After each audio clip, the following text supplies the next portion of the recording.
Well, greetings and salutations, everyone.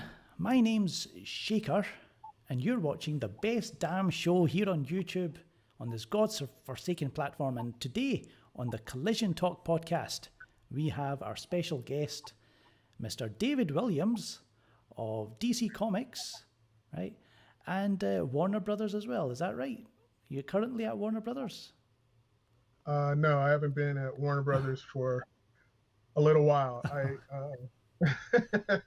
Because I saw it in your profile, it was like Marvel, DC, Warner Brothers, all that Yeah. kind of stuff. Currently, it's Allegiance Arts. All right. So I have a book that I'm doing for them, Bass Reeves, and it's exclusive through Walmart. And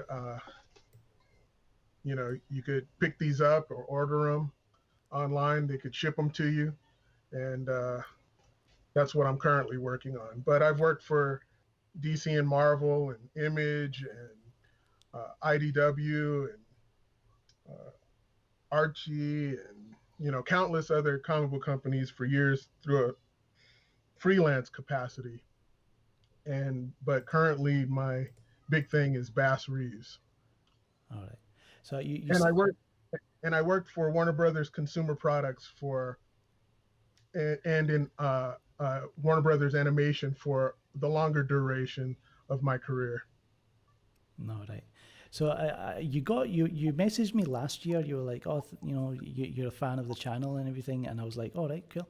And I saw your profile, and you had worked with all these for DC Comics and everything. I was like, and then your name popped up again recently, right? Because of this image down here in the corner of the screen. You were working on this comic, and you threw in this little jab at Joss Whedon, I guess, and it says "I tried," and then I was like, "Oh, that's David Williams. That's the guy on who follows my channel." So I just want to clear things up. It's not really a jab, is it? It's more of a how did this happen? Like, did you get in a little bit of trouble at all with your employers at all, anything like that?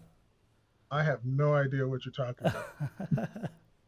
I just drew this homeless bum that Jeff Loveless wanted me to put in there, and they said it looked like Joss Whedon, and I was just like, okay, and they wanted to change it, and they changed it to a dark-skinned person. Why, I don't know, but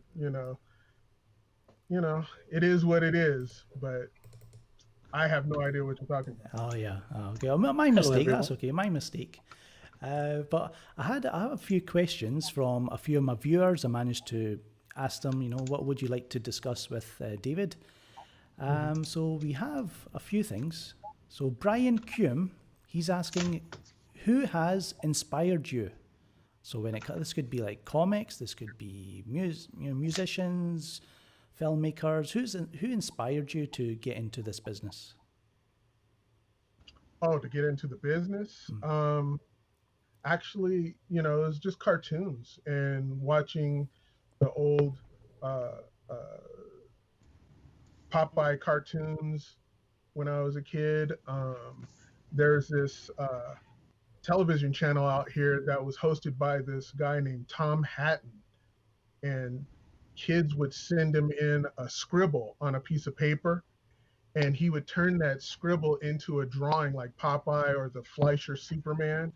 And I was like amazed by it, and I was like, that's what I want to do, and then later I saw the George Reeves Superman, and I was just like, whoa, so that opened my eyes to a whole other thing, and then it just snowballed. And then my dad brought me some of my first comic books that he found in the trash, because he worked for the city, and he's picking up some trash, and somebody threw a box of comic books away. I guess it was a punishment to some other kid. So he picked them up, these mint condition comics, and they were all DC comics. And, I was just like, whoa, and so I knew early on that I just wanted to be a comic book artist, so those are the things that were the the spark that made me want to do it. Another question from Brian here. He says, on average, how long does it take to create a page of illustration for yourself? How, on average, how long does it take when you're actually doing the job? Well, when you're working for like DC or Marvel, they generally want you to do a page a day. That's of pencils. And a lot of artists don't do that nowadays. They're not like the artists of yesteryear, like Jack Kirby. He was known to pencil up to 4 pages a day. So he's an exception to the rule. But generally, you should pencil a page a day. But I don't do that anymore. I do bi-monthly work, so maybe a pencil page every 2 days, and then I ink it the next day or whatever. So it's like a 3-day process. And I know Brian was asking loads of questions. This is the last question from Brian. He says, what kind of reference do you use in creating the artwork? Is it just from your memory, or do you have it like other works of your own that you have to reference now and again? Or it's a little bit of both. You know, it's a bit of a Frankenstein type thing. Like if I don't understand something anatomy wise, I'll use my own hand. Like if I had to draw a fist, or I'll take a photo of myself in a certain pose if I have to have it ultra realistic. And if I have to use a specific city or car or whatever, I'll use photo reference. There's nothing wrong with that, you know. And young artists should learn how to draw from life before they learn how to pervert it to whatever style they have. It's just like when you're a child, your teacher tells you how to do the ABCs, and they have you trace how an A looks. They have you mimic it over and over and over. And by a certain time, you know how to do it exactly how you traced it. But then you learn how to pervert it and turn it into how you would do an A or a B or C, and it becomes your handwriting. It becomes unique to you. Drawing is the exact same way if you stick with it. Like I used to do graphic design, and there were certain classes that I would take that I was a bit more interested in. So like illustration class was my particular favorite. And you know, like you say, you just need to. Sometimes it just kind of comes out of you, and that's when you know that this is what you want to do. So I have a question from Tim Tapp. He's asking, I did want Dawson from Nerdy in Many Ways on this live stream, but unfortunately everything's messed up here with Skype, and I don't know how to fix it. Also, Mighty Pegasus, who won the Victor Mighty Pegasus, he won the competition for the Zack Snyder Justice League fan art. Did you follow that? Did you have the chance to see all the submissions for the event? I saw some of them. My son was sent it to me, but I didn't get to finish watching it. From what little bit I did see, it looks cool. Yeah, so Victor, he won the competition, so I wanted him on the stream because, you know, he's also an artist, and I think he would have had some questions for you. But Tim Tapp, you know, he's asking.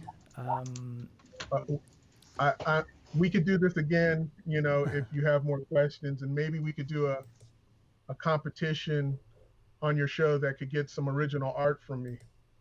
Oh yeah, sure.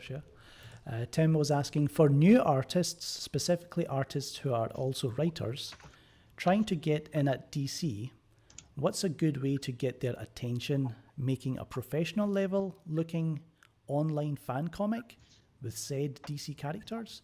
So he's asking, how should new artists catch the attention of DC? Or Marvel. Or Marvel. My advice is, you know, just do your best at, if you're going to do those DC characters that you love, just do your best at it.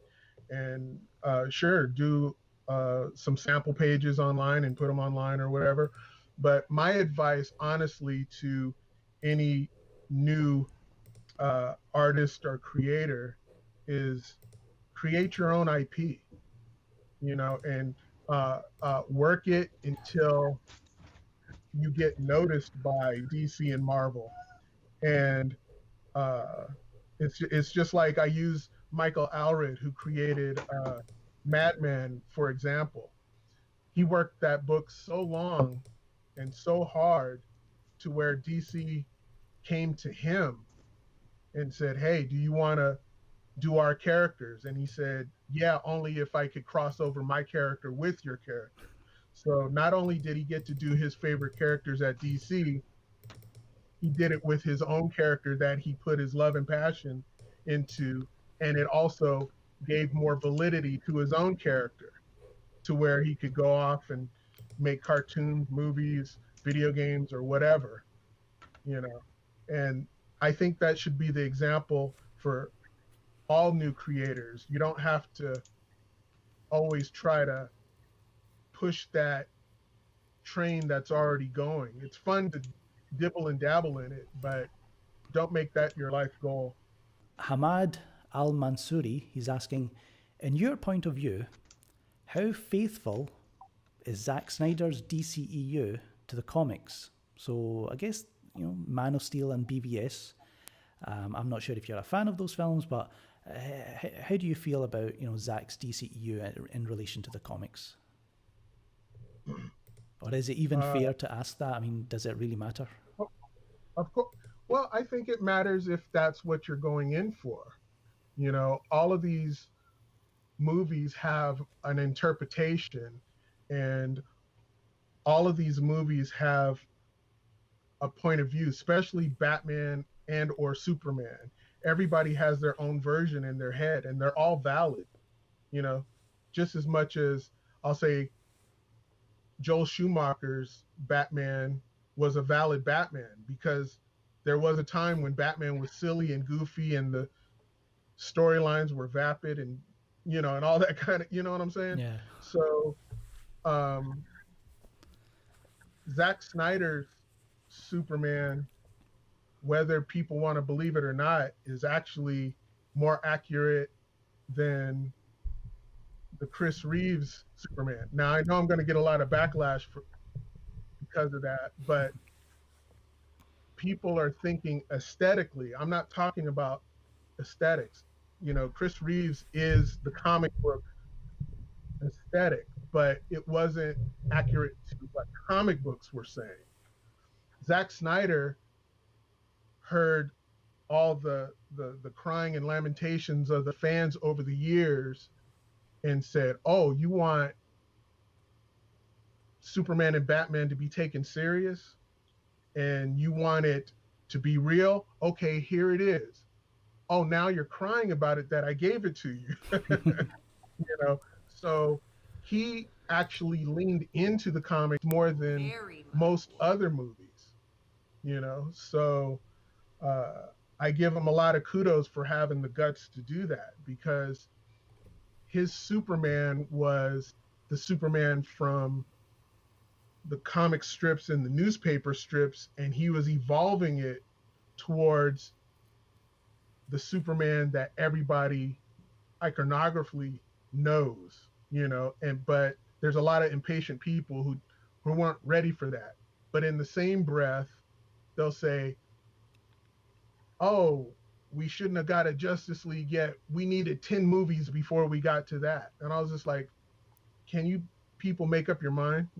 So Zack Snyder did exactly the comic, but yet people are complaining about it, which is weird. Dude, how did you feel about the Snyder Cut announcement? Finally, it's coming to HBO Max next year. How do you feel about that? I was like, I knew it was coming, so one way or another, we were going to see that cut, and I was like, yeah, about time. It's years too late in my opinion. Just final question then. This is from Megat Daniel. He says, why do comic book artists, and we've seen them in my followers and a lot of people that we go on Twitter, and we see certain comic book artists disliking Zack Snyder, right, his work, and why do they need to gatekeep certain comic book characters? especially when they didn't even create them in the first place. So why are they behaving like that? Well, because they are in the industry, they think they have proprietary knowledge, or they have a certain, which is ridiculous. Once it's out there, it belongs to everybody. And everybody, again, like what I said, has their own Superman in their head. Now, when I went in to go see Zack Snyder's movie, I didn't have a preconceived notion of what he was going to do. And I put down my template that I generally have. Like, if I don't go into the movie going, that's not what I would do. See, I'm not a director, and it's wrong for me to do that. When I went to go see Joel Schumacher's, I just said, okay, if I put a template on what I think he's going to do, it'll often be wrong. Just like he did Lost Boys, I thought it was going to be closer to what Lost Boys was, but he did something completely different. You know what I mean? And so I shouldn't put a certain veneer on it, or an expectation, or my version on this artist's work. You know what I mean? Because it is art when it comes down to it. So I let Zack Snyder's interpretation tell me what it needed to tell me. You know, I didn't need to have the red trunks, and I didn't need to have the spit curl on the proper side, and I didn't need to have all this stuff. What are you telling me with your version of Superman, Zach? And he told me a lot. He told me actually even more than what is the beloved Christopher Reeve's story did in 4 movies. And I was just like, wow. I mean, Zach's movie had so many layers and little jewels in it that I still keep peeling back things in it. When I see it, I was just like, wow, I didn't catch that before. Just like, for instance, like when Lex Luthor in Batman v Superman killed Mercy, right? Yeah. But Bruce Wayne had his secretary, and her name was Grace. So you have Mercy and Grace, and Luthor killed Mercy, so he has no mercy. That's saying something. I'm like, wow. All those little subtle things that they have in there. The lay person, or the person who's the hater, will dismiss that kind of stuff, but I find joy in it. I'm just like, wow, that's cool that you had the forethought, or even the consideration, to even do those little things in your film, because you only have this much bandwidth to tell this story, and he had so much in there. It's amazing. Yeah. And like, how do you feel about the DCEU in general? Like, are you interested in the direction it's going? Does it get you excited? Does, like, having worked in comics? No. I mean, if it was Zack Snyder's intact idea, I would be. But since they kind of muddled it, it's becoming unraveled in some weird ways. And then I was just like, man, I don't know about this. And it's disheartening. I want DC to succeed, but I call balls and strikes when I see them. Same goes for the Marvel stuff. I like their stuff, but there's a lot of strikes in there where people are saying, no, it's a home run. I'm like, no, it really isn't. Yeah. I mean, I feel the same way when it comes to the future of DCEU. I mean, the Snyder Cut announcement kind of brings me a little bit back in. I can feel a little bit more, confident going in to watch Wonder Woman 1984 or the Batman, but it's still very fragmented about what this universe is, and it is kind of strange. So I'd like to talk about your work. You mentioned, is it Bass Reeves or Bass Reeves? Yeah, Bass Reeves. Bass Reeves. So is this a character that you've written, or? No, Kevin Greavius did it. He's the co-creator of Underworld, the movie franchise, All right. and he wrote it, and we're doing it once again for Allegiance Arts, and it's going to be 6 issues. The first issue is out. I'm deep into the 3rd issue, about to wrap it up soon, and it comes out bi-monthly. And it's about a black lawman back in 1870s through the 1890s who rounded up more outlaws and arrested more outlaws than any U.S. Officer in U.S. history. So he has over 3,000 arrests. And it's rumored to be that he is the real life inspiration for the Lone Ranger. Because he had an Indian sidekick, he rode a white horse, he would go in disguise to catch bandits, and he would give silver trinkets out to children. So sounds like the Lone Ranger to me. So yes, I have Rodane Forbes saying yes, Bass Reeves is a real person. Thank you for that, Rodan. I'll bring this one up. I'm sure my followers will like it. Tell me, do you bleed? You will. So what was this for? Was this just like... That was a commission for a friend. All right. So that's cool. So I know you're kind of busy, David, so I'll let you go, right? Thanks for coming on. I wanted to keep this short. I wanted to be a little bit longer, but because I would have had Victor and Dawson in here, and they could have discussed a little bit more with you, but I know you're busy, so I'll let you go. Thanks for coming on. Where can people find you? Like I know see on the DC Comics website, you've got your own page. Yeah. Is that all? I don't know if you had a chance to see it. Is that all the work you did for them, or no? There's more, but they just haven't uploaded all of it. But you could go to my DWAMS art, DWAMS art on Instagram, or you could go to brohawk.deviantart.com, and I'm there as well. Or you could just find me under David Williams on Facebook. All right. So, okay. Thank you, David. Thank you very much for coming on the show. You're very welcome. Okay. Take care.